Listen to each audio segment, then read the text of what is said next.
انت مغامراتك اكيد مسرحيه، سينمائيه، اخراجيه، كتابيه، ولكن مغامراتك مع المراه انت كنت الفارس بيها، المنتصر. شوف اقول لك شغله، دائما الرجال يقول انا اختاريت واني ذبحت نفسي الله حبتني، كله كذب. ما تختار، المراه هي تختار.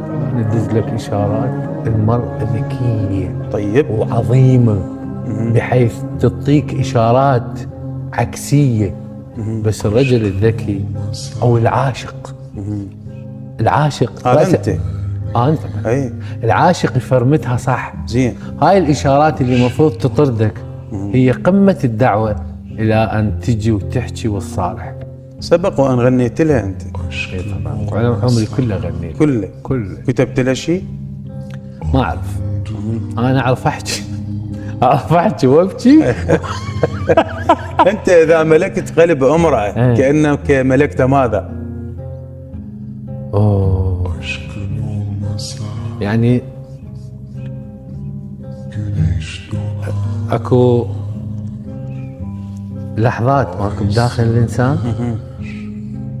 انا اعتقد اعظم باور يمنع منك الموت والجبن والتخاذل واليأس قلب حنون. وسادتك من ورق إذن، وضوءك من كلمات. هذه الحياة التي قضيتها الأستاذ القانوني الخبير المحامي. وصفك الوصف الأبلغ والأدمغ. شكرا. ووصفك الحق والأنطق. شكرا. والختام دائما لضيوفي. الله يحفظك. أترك لك الختام. شكرا. الختام، أبارك لك موسوعيتك الثقافية، وأبارك لك تمكنك من الضيوف بحيث تستقرئهم، تستنطقهم، تكون كأنك رجل قضاء تحقق مع متهم.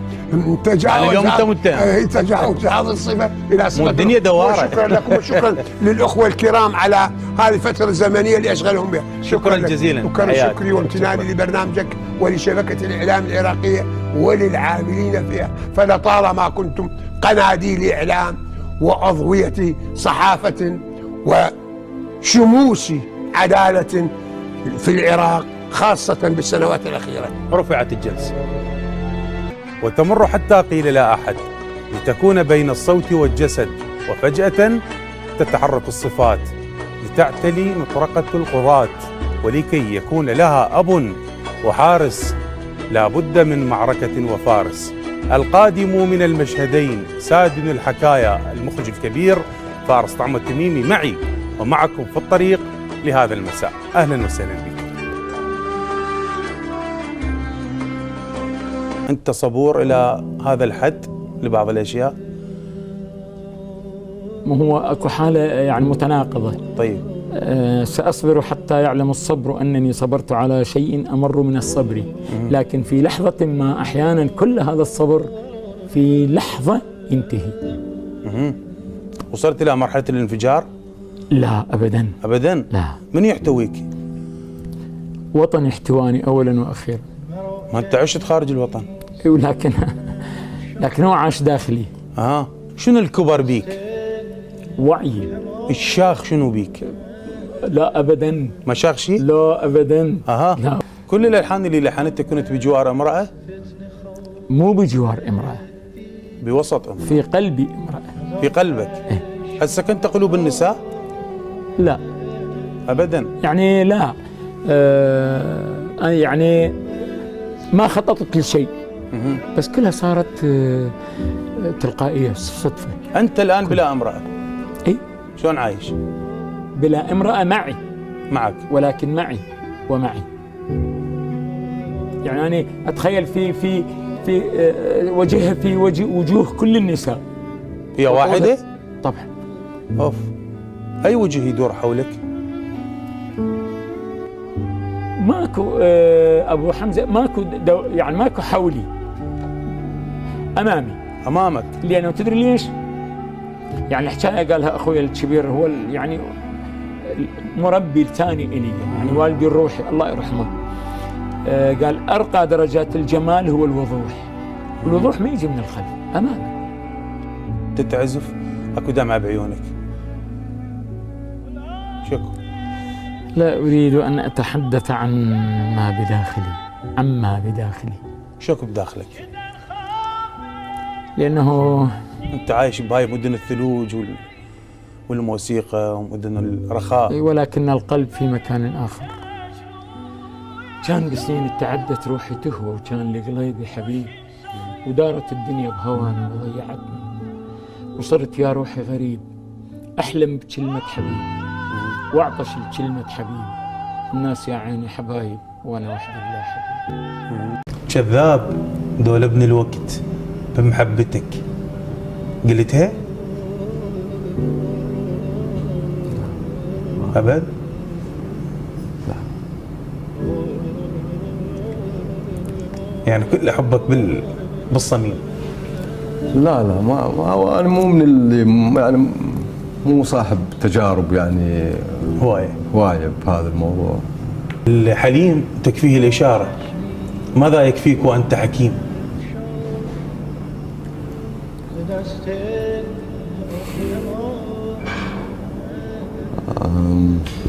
وهي تصفن؟ لا مو أصفن، بس أنا مرات أفكر بمعنى اسمي. يعني وش سبب لك؟ حكيم يعني الطبيب، أو الحكيم يعني الفاهم.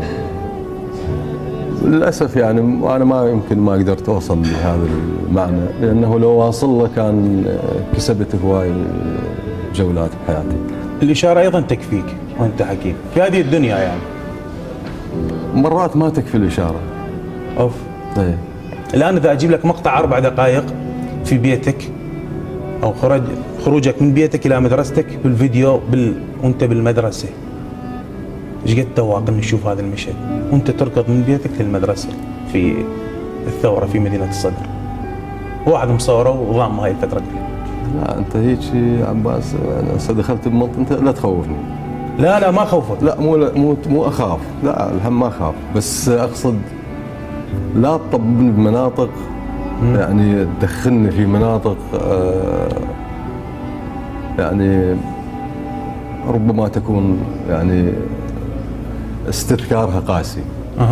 مو لأن هي التجربة قاسية، لا، بس يعني أنت تعرف كل ما يمشي العمر يصير عندك، رجعنا لنفس السالفة. خليك ايش ما تقول قول. يصير عندك حنين للماضي.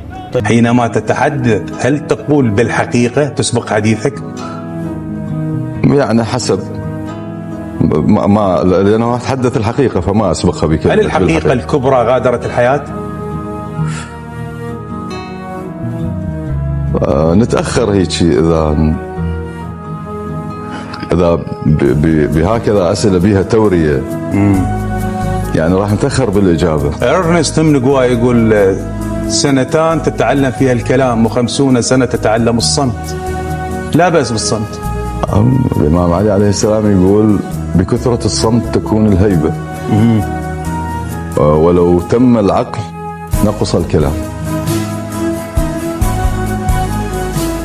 قل لي حياتك هي ابتسامة طفل، نهر جاري، قصيدة معلقة، حزن مخزون، طريق طويل، رحلة مسافر، شنو حياتك؟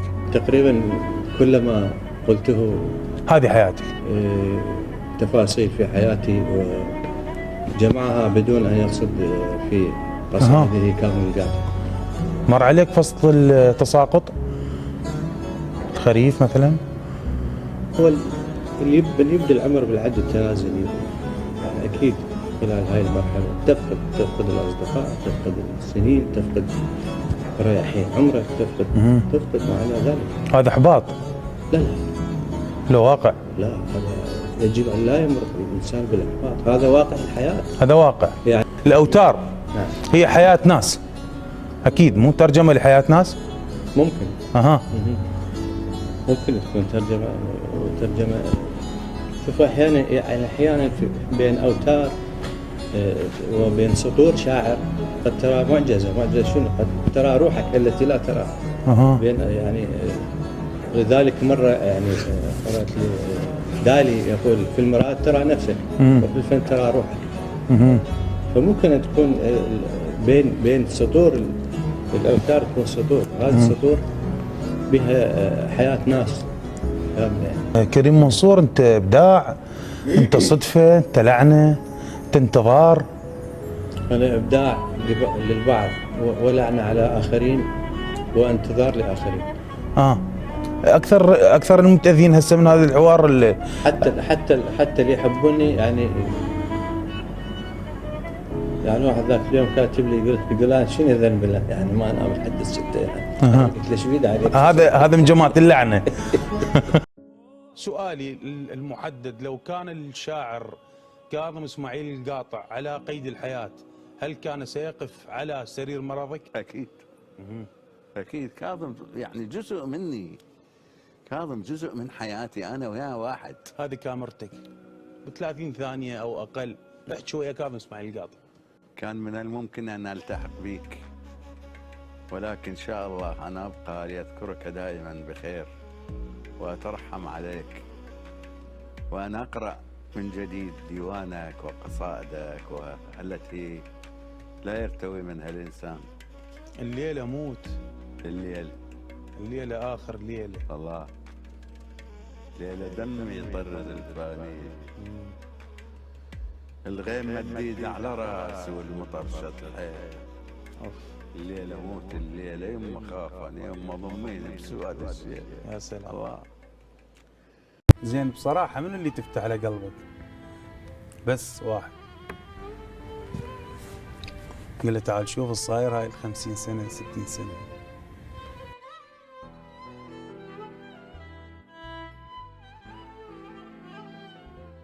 هني طلع عن الواحد، يطلع عن للمقربين لك يعني. انت ما ممكن انه تفضفض اذا ما يكون الانسان القريب اللي تحسه انه يشعر بهمك، ممكن انه تفضفض. من الذي سيذكرك بعد 30 أو 40 عام؟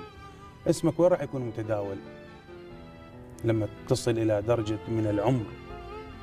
من راح يتذكرك؟ من راح يقول؟ وانا من وراك صار لي يومين افكر. يعني شو صارت الدنيا بعيونك ظلمة؟ كثير مواقف. انطينا موقف. يعني انا يحز في نفسي يعني اكو بحياتي محطتين دائما اني اتالم لها دائما. يعني مثلا انا والدي توفى وانا ما موجود، زين، ووالدتي توفت وانا هم موجود، واثنينهم ما حضرتهم يعني. سلام. فدائما هذا احس نقطة يعني نقطة ظلمة بحياتي اعتبرها يعني. دائما احس انه اني فد شيء اكو عندي ناقص. من اللي يفديك بروحه؟ والله ما هذا سؤال صعب. اللي يفديني بروحه ما زارع للزمن هيك ناس؟ لا ما يعني الحمد لله ما احتاجت انه واحد يطلب منا يعني. يمكن واحد يتبرع عليك بكليه ولا الكليه مو نروح، ما حصل الحمد لله. لا زلت سليما يعني معافى وقليل ما رارج الطبيب. المال صديق جيد؟ المال في الغربه وطن. طبعا انت يعني ايش وطنك كبير؟ انا احس العراق كبير عن جد يعني الحمد لله. فلوسك هواي؟ لا انا ما اشعر بالحاجه ولا يعني لا اتداين وقد ادين وانفق ما في الجيب يؤتيك ما في الغيب، بس لا انا ما اشعر بالحاجه. الفلوس العراقيه عندك؟ الان بس ما صرفت من جهه تسوي كل شيء. تقدر تقول لي الدينار او ال1000 دينار شنو الرسم اللي موجود عليه؟ يمكن ثور المجنح. ما اعرف والله ما شايفه. هذا اختصاصك؟ لا يعني او ثور المجنح ما اعرف، بس صراحه ما شفت الالف. الالف واحد انا استلفت تزوجت ب1000 دينار هسه او بزمانات. ذاك زمن وهذا زمن، وذاك زمان لعبنا به وهذا زمان بنا يلعبوا. معي في الطريق لهذه الليله الكاتب والمخرج سعد هدابي. اهلا وسهلا بك. اهلا وسهلا بك. نورت الدنيا مثل ما انت منور الاستوديو.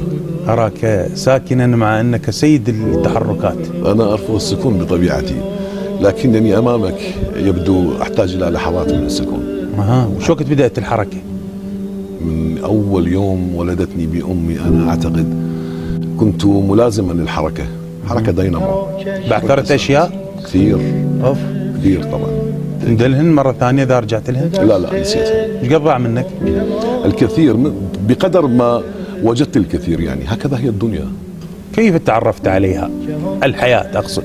الحياة إلى الآن لم أتعرف عليها ولم أستطع أن أصل إلى منطق بتوصيفها. حياة واسعة برمتها. الحياة وضعتك في خزانة مجوهراتها؟ بالتأكيد، وإلا لم أجلس أمامك الآن. وأنت من ذهب؟ يقال من ذهب. أنت من طين وماء؟ بالتأكيد أنا أنتمي إلى الطين. زائد الهواء والماء والنار. أحيانا يفخر هذا الطين طيب بالنار فيتحول إلى حمأ مسنون، وبالتالي يتحول إلى صورة ثابتة، صورة تكاد أن تكون مكتملة. يعني هل تعاني من قلة الأسمدة؟ هذا سؤال صعب جدا. ماذا نعني هنا بالأسمدة؟ إذا كانت الأسمدة هي الخميرة الأساس في كل منجز فبالتأكيد هي الثقافة. طيب السماد الأساسي في توجهي في نظرتي للأشياء، السماد الحقيقي هو أن أقرأ وأن أتعلم. السماد الحقيقي. وقفت على الحدود؟ كثيرا وعانيت من الوقوف على الحدود، عانيت من أن أتخطى الحدود، حتى حدود نفسي، يعني في صراع أن أنتشل هذا السعد من أيقونات بعيد عن الأسلبة، من أيقونات الدنيا أرادت أن تضعني في هذه. وأنت لا تعشق العزلة؟ أنا أحب العزلة وأحب شلون خلاف العزلة. أنا أحب كل شيء. هي حيرة. مو يعني أنا من أقعد ويا نفسي أرتاح جدا أرتاح. بعدين لأن مليء بالذكريات، وأنا الحقيقة أحب جابر الكاظمي بس مو أنانية، لأن أشوفه يغبن ويمشيها. يعني أن تعيش مظلوما خيرا من أن تعيش. أكيد. أنا كل حياتي عشت مظلوم والحمد لله لم أكن ظالما في يوم أبدا. هي المشكلة تعرفت على الظالم ولا لا؟ والله الظالم كل وقت يطلع لي شكل، مرة يطلع لي مسؤول بعثي، مرة يطلع لي رادود، مرة يطلع لي خطيب، مرة يطلع لي رجل دين، مرة يطلع لي سياسي يدعي بالإنصاف، مرة يطلع لي واحد هو على أساس هو يستعطي ولكن هو ظالم. أنا سأسعى للصلح ما بينك وبينه. يعني بين المجتمع؟ لا بين هذا الظالم اللي تتحدث عنه. ما تقدر أستاذ. ماذا تعلمت من الحسين؟ أنا تعلمت من الحسين، أنا أقول لك ما تقدر. ألا أن الداعي ابن الداعي قد ركز بين اثنتين، بين السلة والذلة، وهيهات من الذلة. وهل بالإمكان؟ طبعا. وش قد العمر بعد؟ احنا في شبابنا ما فكرنا أنه نجي نداهن وأجي أصير بالحزب الفلاني حتى أحصل الرتبة الفلانية، فكيف أنا أجي أطلبها وأنا في الهزيع الأخير من حياتي؟ ناخذ فاصل. هل أنت عدو دائم أم صديق دائم؟ أنا صديق متى ما شعرت أن الصداقة واجبة. طيب. لأن الصداقة شيء مريح، يعني تدخل الطمأنينة إلى النفس، إلى الروح. العداوة تكلف الإنسان. هناك قول الإمام علي سلام الله عليه يقول: اللهم اكفيني شر أصدقائي، أما أعدائي فأنا كفيل به. هل السر ثقيل؟ أكيد. سر وابتلم نحشيه ومنسكتي يشيع، حصتي وعلي تنسام الشامة بيع. ومن سيتركك في وسط الطريق ويعود؟ تركت. هل وقعت في غرام امرأة؟ إن قلت لا فأكون جدارا. نعم. وهل ما زالت معك في نفس الطريق؟ لا بعد السلام ابتلينا بغير ابتلاءات. كأنك في حالة انكسار أستاذ. لا أبدا. أبدا. شلون تثبت لي؟ كلامي هذا اللي أقوله الآن هو يدل على أنني لست في حالة انكسار. أنت بلا أقنعة؟ دليل على ذلك أنه تجدني في كل مكان. نعم. العراق موجود بقصائدك؟ احنا نتمنى لك ان تمشي بهيبة على القاع. والكحلة خبطناها بدمنا وكحلنا عيونك لو ساعة. أنت أم شعرك قريب إلى الحسين؟ أنا طبعا. جعلت أصابعك 10؟ أعتقد 20 شعلت. أي هواء كان يطفين أو يحاول يطفيه؟ هواء الشخص اللي ما يقدر. قد تكون مخطئ بتركك للروازين مفتوحة. نعم مخطئ. الحناجر أمينة ولا لا؟ لا مو أمينة. أنا سأسعى للصلح ما بينك وبينه. ما تقدر أستاذ. ماذا تعلمت من الحسين؟ أنا تعلمت من الحسين، أنا أقول لك ما تقدر. ومن سينقذك أمام الله يوم الورود يوم الحساب؟ إنسانيتك. راح تحمل وياك قصيدة كاتبها للحسين؟ أنا كل قصائد إن شاء الله هي مقبولة عند الحسين. وهل سيشفع لك هناك؟ ما أعتقده. نعم أكيد. متى يموت المكان؟ عندما يموت الإنسان. عندما يموت الإنسان. نعم. كيف تعرف أن هذا الإنسان حي؟ عندما يفكر. نعم. وهل أنت قد دخلت العقول؟ أزعم ذلك. تكون مختفي في جبل؟ لم أكن مختفي في جبل أبد.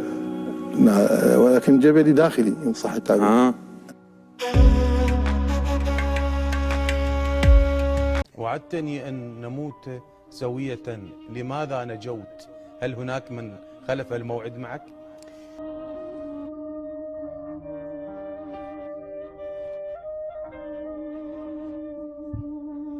طيب لو كانت الأسئلة تشترى بالمال، على من الضيوف تفرغ كل ما بخزانتك منها؟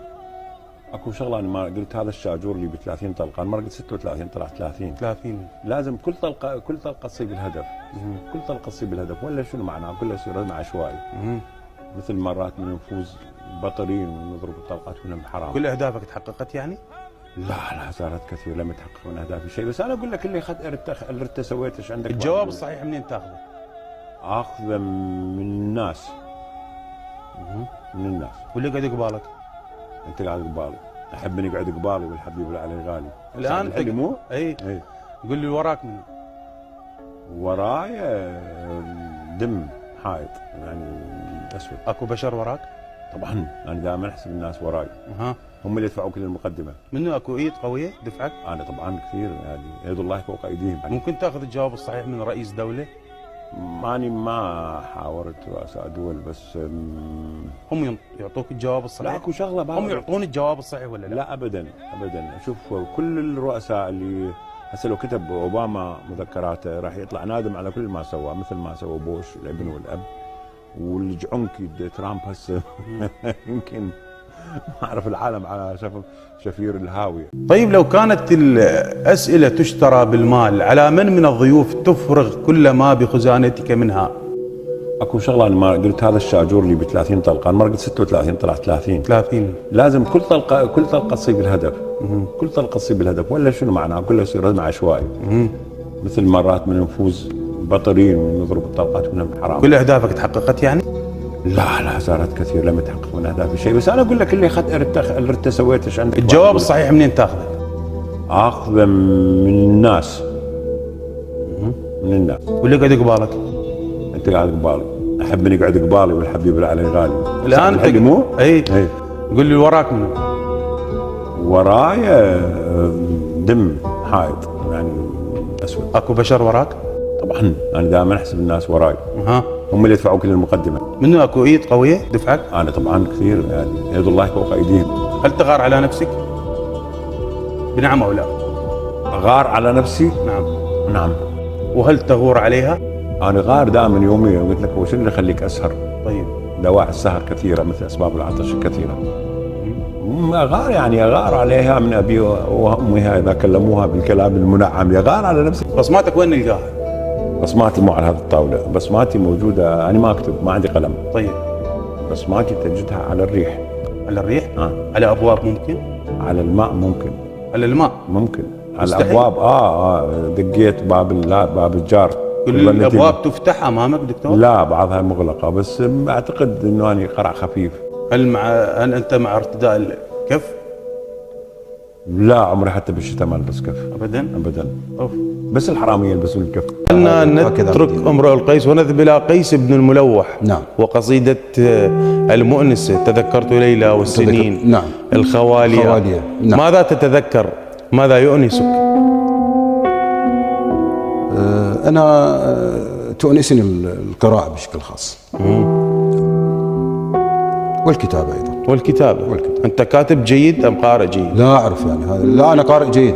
وما كاتب جيد أو غير جيد هذا يعني أترك تقييمه للآخرين. ليس يعني. صديق الصبح لو الليل؟ الصبح. تكتب الصبح يعني؟ الصبح يعني أفضل وقت للكتابة. نعم. أول جملة أسمعها من كاتب؟ والليل؟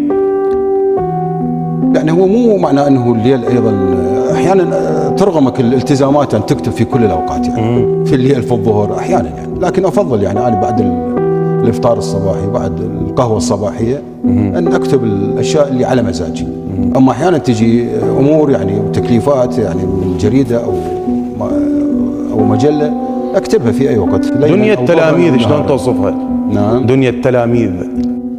دنيا التلاميذ هو اي انسان يحن الى الماضي يعني، فدائما شوف انسان يقول لك والله ايام التلمذه، ايام الطلبه، ايام السابقه كانت جميله، يسموه الزمن الجميل، لكن هو الانسان يعيش مرحلته. هل حضرت حديثا تدافع به عن نفسك امام الله؟ سبحان الله. الله قلت لا تعتقد انا انا رجل محامي، لكن اعتقد يمكن آيات الأحكام كلها حافظها بالمناسبة. طيب. وغيرها سواء هو أقل من 60-70% من الكتاب الكريم أنا حافظه عن ظهر قلب، على الرغم من تقدمي بالزمن. تعرف كنت تقدم بالزمن وإيراد معلومات جديدة يعني تضل معلومات سابقة. لا أنام إن لم أذكر كم آية، لا أنام إن لم أذكر. دعائي كله من القرآن يعني، مو مثل الجماعة الدعاء كتاب فلان. أنتم المحامون هل أنتم أشد حسابا؟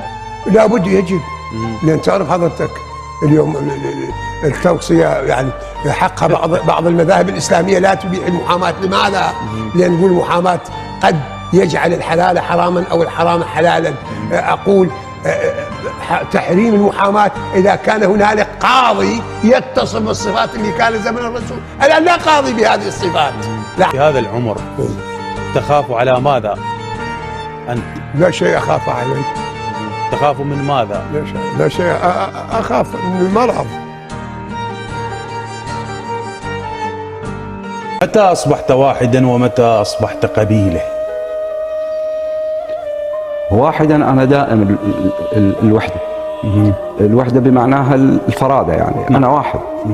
لكن قبيلة هذه يعني يبدو لي أنه أنا منتمي لمجموعة، منتمي لناس كثيرين، منتمي لطلبة، منتمي لأسرة، منتمي لعشيرة، أشعر أن امتدادي بهم. الواحد قوة؟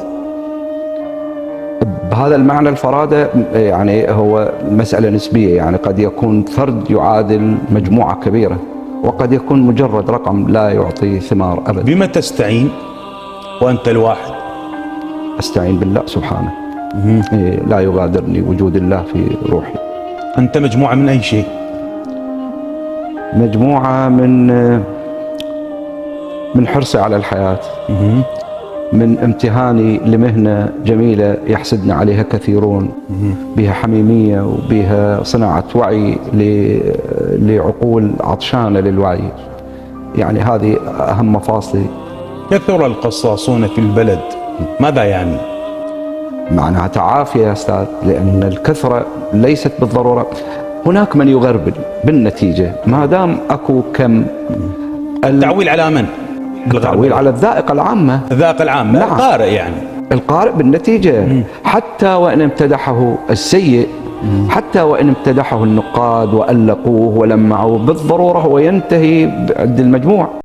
شو تذكر الدكتور؟ شو تذكرت؟ لو ما تذكرت عايفكم وعفتون.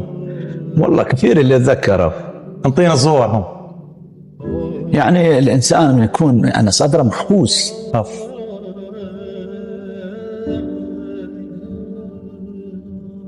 يا سلام عليك، يا سلام. يا رب المسافات قصرت يعني، رجعنا 40 سنة كأنما ما صايرة.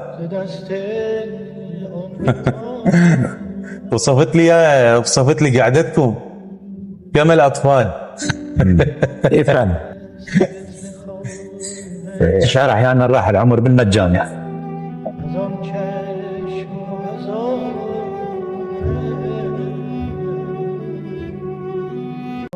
من اللي يزعل أكثر بيك؟ عقلك لو قلبك؟ لا احنا مشكلتنا لا قلوب لدينا.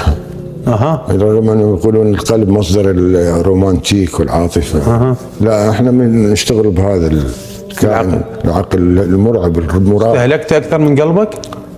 جدا جدا، لان هو 24 ساعه مستيقظ. قلبك ايش ضام بي؟ يخفق من اجل ان يرى برعم صغير اسمه حفيد. طيب. حفيد نبت في شجره تطقطق جذورها. نعم برعم. ايش حبيت؟ بهذا البرعم حبيت الطفوله. يعني انا وياها اتموج، هي حفيدتي، كطفل مع طفله تركب هاي الشجره، لا يوجد الم. زرت الطبيب؟ كثيرا. شو الاخبار؟ الاخبار جيده. نعم. قلبك اطمئنيت عليه؟ جدا. ايش قد تحتاج تعيش؟ يعني 1000 سنه. 1000؟ نعم. حتى اصل الى بعض الحلول. مثلا ازمه السؤال. اوف. نعم. عندك اجابات اكثر من الاسئله؟ لا، الاجابات مطروحه، بس الاسئله هي المشكله. بالاسئله. الاسئله هي المشكله. نعم، وليس بالاجوبه. وين تبحث عنها؟ هو هذا قلت لك، في هذا المخزن المراقب دائما، اليقظ دائما. اخر يوم بحياتك مع من تريد ان تقضيه؟ مع نفسي فقط. أي. انت عندك تفسيرات كثيره للموت يا اخي، شدنا بالموت، خلينا نسولف بالحياه. تحدث. قول ايش تعرف عنه؟ الحياه هو موت آخر. أن تموت وأنت ترى في الحياة كثير ممن لا يستحقون الحياة. ليش هالسواد؟ في عيوني نظرتك. وهل هناك بياض نراه الآن كي لا نؤشر على السواد؟ أنا أؤشر على السواد من أجل أن أفتح مساحات للبياض. محمد الغريب بمثل هكذا مفهوم يقول صار سنين أمر على الباب، اليوم وين ما مريت جاني الباب. يجيك الباب؟